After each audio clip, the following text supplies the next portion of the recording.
Hello മക്കളെ, അക്ഷയ് സാറാണ്. വളരെ പ്രധാനപ്പെട്ട ഒരു അനൗൺസ്മെന്റ് CBSEയുടെ ഭാഗത്തുനിന്ന് ഇന്ന് വന്നിട്ടുണ്ട്. സോ വളരെ പ്രധാനപ്പെട്ടതാണെന്ന് പറയാൻ കാരണം നിങ്ങളുടെ ബോർഡ് എക്സാമിനേഷൻ സംബന്ധിച്ച പ്രധാനപ്പെട്ട ഒരു വിഷയമാണ് നമുക്ക് സംസാരിക്കാനുള്ളത്. സോ നിങ്ങൾക്കറിയാം, CBSE ഇതിനോടകം തന്നെ സാമ്പിൾ ക്വസ്റ്റ്യൻ പേപ്പർ റിലീസ് ചെയ്തപ്പോൾ നിങ്ങൾ മനസ്സിലാക്കിയ കാര്യം സയൻസിലും സോഷ്യൽ സയൻസിലും ഉണ്ടായ ആ ഒരു ക്വസ്റ്റ്യൻ പേപ്പറിലുണ്ടായ വ്യത്യാസം നിങ്ങൾ കണ്ടിട്ടുണ്ടാവും. സയൻസിനെ സംബന്ധിച്ചിടത്തോളം 3 സെക്ഷനായിട്ട് ഡിവൈഡ് ചെയ്തിരിക്കുന്നു. Section A biology, section B chemistry and section C physics. ഇനി SSTയുടെ കേസ് നോക്കുകയാണെങ്കിൽ അവിടെ 4 സെക്ഷൻസ് വരുന്നുണ്ട്. നിങ്ങൾക്കറിയാം, section A history, section B geography, section C political science and section D economics.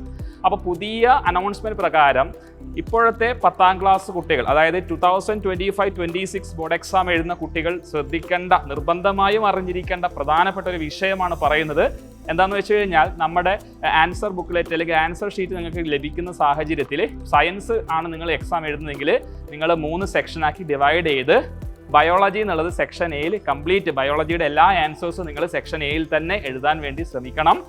പിന്നീട് സെക്ഷൻ ബിയിലേക്ക് വരുമ്പോൾ നിങ്ങൾ കെമിസ്ട്രിയിൽ എല്ലാ ചോദ്യങ്ങളും സെക്ഷൻ ബിയിൽ തന്നെ ഉൾപ്പെടുത്താൻ ശ്രമിക്കണം.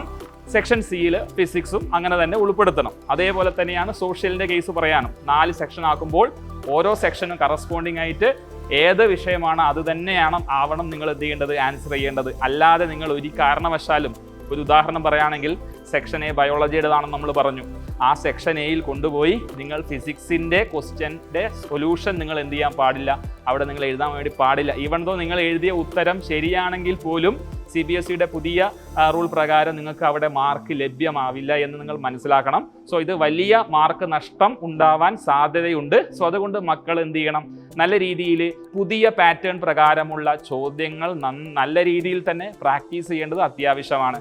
അതുപോലെ തന്നെ ഞാൻ പറഞ്ഞു, നിങ്ങൾ തെറ്റായിട്ടാണ് രേഖപ്പെടുത്തിയിരിക്കുന്നതെങ്കിൽ പോലും നിങ്ങൾക്കിത് റീവാലുവേഷൻ കൊടുക്കുന്ന സാഹചര്യത്തിൽ നിങ്ങളിത് കിട്ടും, നിങ്ങൾക്ക് മാർക്ക് കിട്ടുമെന്ന് അല്ലെങ്കിൽ മാർക്ക് മെച്ചപ്പെടുമെന്ന് കരുതരുത്.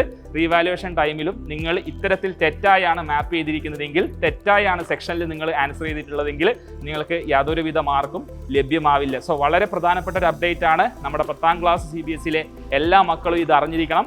മാക്സിമം ഫ്രണ്ട്സിലേക്ക് ഈ വീഡിയോ ഷെയർ ചെയ്ത് നിങ്ങളുടെ ഈ ഒരു കൺസെപ്റ്റ്, ഈ ഒരു അപ്ഡേറ്റ് എല്ലാ മക്കളും എന്ത് ചെയ്യണം, കൃത്യമായി മനസ്സിലാക്കി ഭാവിയിൽ മുന്നോട്ട് പഠിച്ചു പോവുക. എല്ലാവർക്കും വിജയാശംസകൾ നേരുന്നു.